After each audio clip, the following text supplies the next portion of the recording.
What up, people? Valentino here with Base Logic. First things first, for anybody that subscribed to me that's been watching my videos or whatnot, let me apologize for my little hiatus. But if you all know, like I'm pretty sure you do, the last couple months with the election and everything, it got really intense. And after the whole debacle, I just needed to take a break to recalibrate before I came back because I was just balls deep in that shit and I had to just get my shit back together. But I'm back because while I was taking a break, the bullshit did not stop. So it's my job to highlight it. That's what I'm here to do. So all week, I've been trying to figure out what I'm going to make a video about, what's going to be my first one. And of course, the hot topic of this week is the George Floyd situation. But I honestly don't have it in me to talk about that shit. Like, here's a crackhead, died in the streets. I don't care. It's not my job or my plight to make police encounters easier for fucking drug addicts. I don't give a fuck. Not because the guy's on drugs. You know, people have vices. He smokes crack or heroin or fentanyl, whatever. That's fine. You do what you want to do.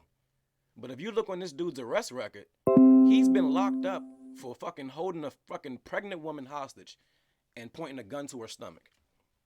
I'm supposed to worry about those type of dudes? Man, fuck him. Fuck George Floyd. I don't give a fuck. Let Derek Chauvin go home. I could care less. But while they had you worried about a crackhead and his fate, the real shit that they're trying to do to America, you know, the destruction of our moral integrity, they were slowly but surely still doing that. So, Michelle Obama did a talk on Access Hollywood with America's favorite preteen transsexual. It's a goddamn shame. So, check out this clip and we'll be back to talk about it. Well, hey. Hi. How are you? Good. I'm so nervous, but how are you? Dwayne Wade and Gabrielle Union's daughter couldn't help but be a little starstruck when meeting one of her idols. Zaya Wade fanned out over Michelle Obama this week when the pair teamed up for a virtual chat about the former First Lady's best-selling memoir, Becoming. And the teen admitted she was nervous to realize such a long-standing dream of hers was coming true. What's going on? Tell me, what's on your mind? I'm like, I'm just like nervous, but really excited.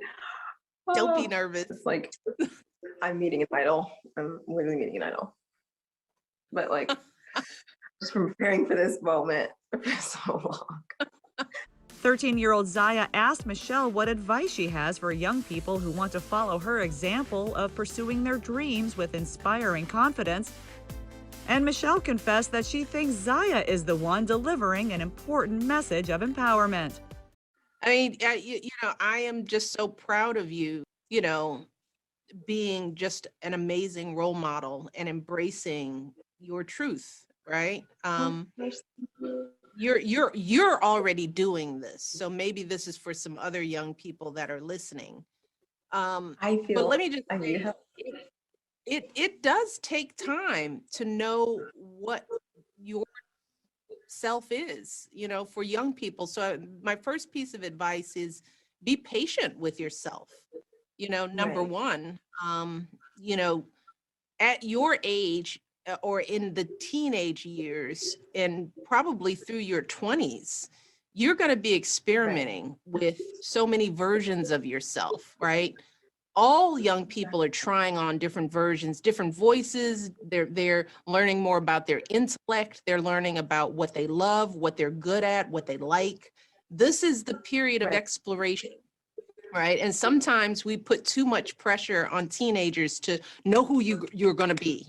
Like, what do you want to be when you grow up? Right. That's what I write. It was a question that I hated. It's like, how am I supposed to? I'm 13. I'm 12. You're not supposed to know yet. Zaya's famous parents shared their love and support for her milestone in the comments section, with Gabrielle calling the teen such a star. The duo clearly get along like besties and enjoy some epic collabs of their own. Just days before Zaya's conversation with Michelle, she and Gabrielle recreated one of the most memorable scenes from the actress's 2-decade movie career, and we're definitely more than whelmed about it. Tell us you've watched 10 Things I Hate About You without telling us you've watched 10 Things I Hate About You. You can be overwhelmed and you can be underwhelmed. Can you ever just be whelmed? I think you can in Europe. Right.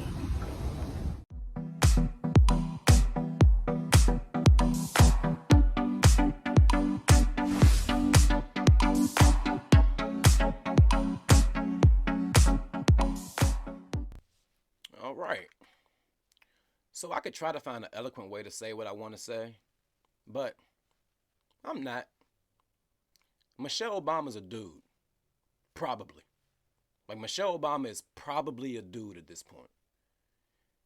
Only a crazy dude that's gone through what that little boy right there has gone through would be okay with that type of shit and think that it's cool, it's fly, let me okay it. That right there, that video, is a sly way of them showing you a before and after. Those are two men, two boys, transitioning into women. Michelle Obama's already gone through it. And she's guiding she's guiding Zaya on his little fucking journey to the same shit. That's what's going on here. These motherfuckers ain't slick. I know you're going to be sitting there like, oh my God, is he here with a conspiracy theory?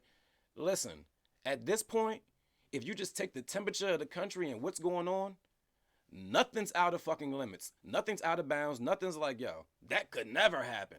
Nah, it's extremely plausible that Michelle Obama is a fucking guy. This little fucking boy is saying that that's his idol? Why? Why Michelle Obama your idol? With all the little bitches you could have picked. You picked Michelle Obama? I know why you picked Michelle Obama. Because that's a guy. And if you didn't pick Michelle, you know who his other idol probably is? It's probably Venus Williams or Serena or some shit like that. Yeah, they don't fool me with this stupid ass shit. It's crazy what's going on. So all I'm saying is, keep your eyes open. Don't think anything is out of the realm of possibilities, because it's all plausible. Now, if you watch that video, you might be thinking to yourself, damn, where's his dad? Well, Dwayne Wade is his dad. He's around. He's a millionaire, and he's fucked up too. So watch this video of Dwayne Wade sit around a bunch of football players, and they just have the epiphany of their life hearing this guy talk about how his little boy is slowly but surely becoming a female. Check this out. So, Boosie, all the people who got something to say, Jay Boogie who just came out, all the people who got something to say about my kids, I thank you because you're allowing the conversation to keep going forward. Because you know what? You might not have the answer today. I don't have all the answers, but we're growing from all these conversations. So I thank everybody for even hating and starting those conversations, because those conversations are starting other conversations that we need to have and that's happening out there. So I don't hate it. I'm going to say this, bro. Hey, you're a real life G, D-Wade, bro. Because that could have been a whole nother damn 30 minutes about what you just said. Just on the journey from finding out from Zaya saying, Dad, this is who I am, to seeing D-Wade on talk shows, D-Wade being a champion for his, not only for his daughter, right, but for anybody who looks at Zaya and says, you know what, that's what I hope to have. Growing up in the city of Chicago, in the hood, you're told that boys do this. Right. Boys play football, boys play basketball, boys play baseball, boys date girls, whatever the case may be. You're told this is what you do, right? So I'm no different. I'm raised that way. I'm in the locker room. I say all the things that everyone is saying. I'm not sitting up here like I have never done or said anything, right, when it comes against the opposite sex, because I was ignorant. I didn't understand. Right. So when it hit my doorstep at 3 years old, like I said, when me and my wife looked at each other, right? And the reason we looked at each other is because of this, you know, as kids, I used to put on heels. I used to do all those things. I try to put on whatever my sisters wear. When all my sisters did, I try to do those things. So at first I said to myself, oh no, I did that. So I ain't just doing the things that I did. And then it kept going further and further. And then me and my wife had to look at each other and say, well, what if? And at that moment, everything that I was taught went out the window, because now I'm a parent. And my sole job and my sole responsibility is to make sure that this kid grow up knowing that it's supported and is loved by his father and the other parent, right? That's my only job.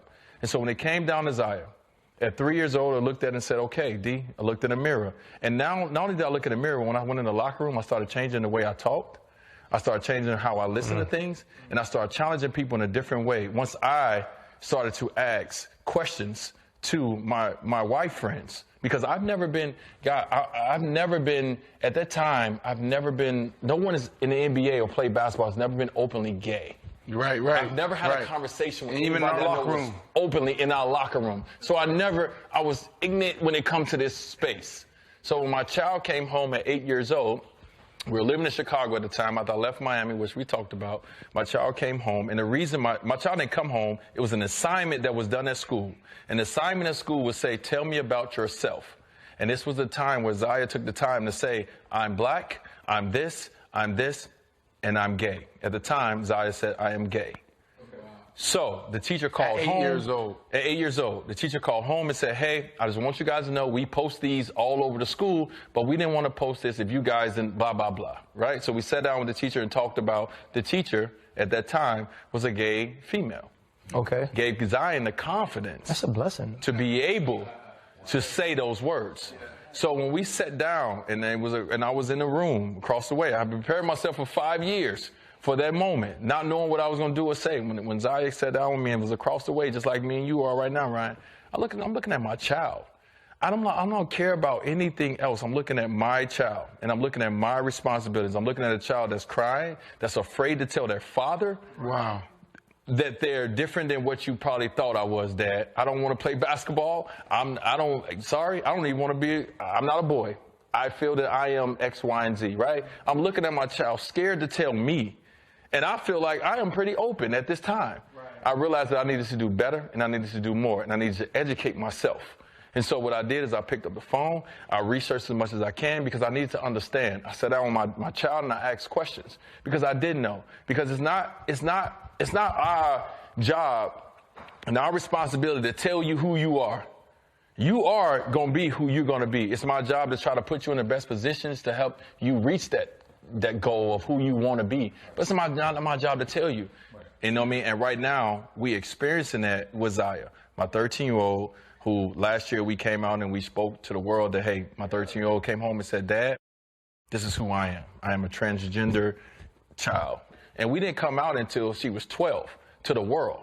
But the reason we came out to the world was because I got tired of trying to hide my child. Right. Taking photos with the rest of my family, not posting Zaya, because we posted one thing on her birthday and there was so many bad comments that we wanted to hide her from it. Right. But it came to a point where I said, am I hiding her from it or am I hiding myself from it? That's another huge thing to me, right? Like the first two things, the first two feelings you get when you have children are love and protection. Right? Yep. And so, like, I remember hearing it and saying, how would I balance those two things?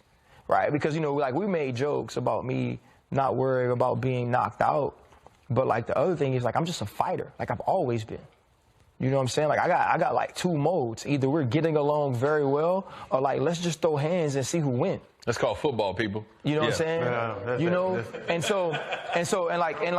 not basketball. And like I'm gonna be honest, man. Like when I watch you as a father, and you know, like I'll be honest, the only interaction we've ever had, man, is you posted something I posted on social media, and I ain't gonna lie, I told my kids I was famous. I was like, D-Wade reposted me on his story, just letting y'all know. He reposted you? Man, I felt so good. I ain't even gonna lie, dog. I'm not. My guy be talking real like that. You know what I'm saying? My guy be talking about the game. He talks some real things, and I'll be like, what he said. Right. But you know what I'm saying, though, D? So how do you balance, right? Because like you said, you know about the locker room, right? You know about the way people perceive certain things. I see. Not balance. How do you move it forward? Yeah, like, and so like doing like. It's not even moving forward, bro. Like, I got tears in my eyes right now, and I hate that I'm the one, It's always the big dude that cries a lot, though. The big dude always cries a lot. We talked about this machismo thing, and I got tears in my eyes because I'm thinking about, like, the reality is you're part of the 1%. Yes. Like, not a lot of dudes, bro. Like, think about that because we think about, throwing the ball with our boys and doing those things. And so, you 1% of being able to, that unconditional love that you talked about, and a lot of people don't understand what that means, for the majority of us is we've seen people lose their lives. Yes. We've seen people take their own lives. Talk to me. Right? Talk to me. Because of not feeling comfortable with coming to our parents and saying this is what's going on. That's what I'm saying. And then also, like, how many fathers have said, especially in our community, that, no, that ain't my son. 100%. That's the thing. That's it. So, but if we gonna be real, and you talk about no layups, if we gonna be really real in the locker room, how will we deal with that? With Zaya, with you saying at 3 you saw it, at 8 you knew it, and then you're moving forward. People that dealt with it, people that are going through it, and people that in the future that have that 2-year-old son in a year from now. Like, what advice would you give to them? Because this is real. This is going to happen. This is so many people's lives that they don't understand what you're talking to. Well, you give them advice. That's what we want on this show. You just said it. Advice. You just said it. I'm over here living real motherfucking life. If everybody on the outside want to act like things is, we grew up in a certain era and things was a certain way. Right. Life evolves, people evolve. This is not, 2021 is not the first time that we've experienced gay people, we've experienced transgender, LGBTQ+. This is not the first time. Right. But we're in an era now where people are feeling a little bit more comfortable and confident to come out and express who they really are, right? Like we're in that generation now, right? So my thing is this, ultimately, when it comes to my child, and everyone says they are willing to do this, I'm willing to die for mine. I love it. So if you want to say something against mine, if you want to hurt mine, come and talk to me first, because my child has the right and the ability to be whoever they want to be in this life, and I'm going to make sure of it. I don't care who or what they decide to do. If this is my job, I am the leader of this family. As the leader of this family, I'm going to make sure who you are is shown and shouted out to the world, because I don't want my kids to not feel comfortable. And we're already black people in the world. That's enough. Right. Now we want to add, like, I got people out here, dog. I got people out here that will tell me that me and my wife are trying to get some kind of financial gain off of my child coming out saying that she's transgender. But I got over 100 in the. I don't need that. That's not about me. You say you got over 100. And there you have it. Listen, it comes to a point where you got two options. Those niggas are either extremely lost, just fucking walking around with their eyes closed, or they're being paid to help push this shit.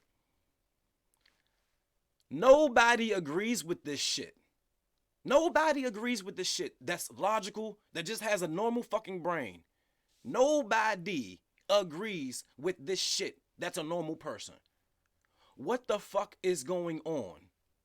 Is this really what happens when you get a bunch of money and you move out to Hollywood or Miami and shit like that? Is this what the fuck happens? Yo, if that's the life of a rich man, give me the life of a poor man all day long. Because that shit is crazy. I don't want anything. I'm about to start giving some shit away. If that's what happens, these motherfucking football players sitting around listening to this nigga like they're listening to Yoda. Yo, we talking about his son. You know, thinking of your girl. That's the deepest shit you niggas ever heard? Well, that's why you guys ran head first in this shit for 20 years. This is what happens. And now you niggas are helping push some shit onto society and the culture. You motherfuckers don't even know how to think. Clearly. But you put on your nice outfits, you sit on nice leather couches, you drink some wine, cross your legs, and now you're enlightened. Nigga, you're fucked up, you're stupid, and you're going to hell for helping push this shit. Because that is fucking crazy. You help push some shit that's going to push kids and help kids go down the wrong path to destruction. Nigga, that's all on you.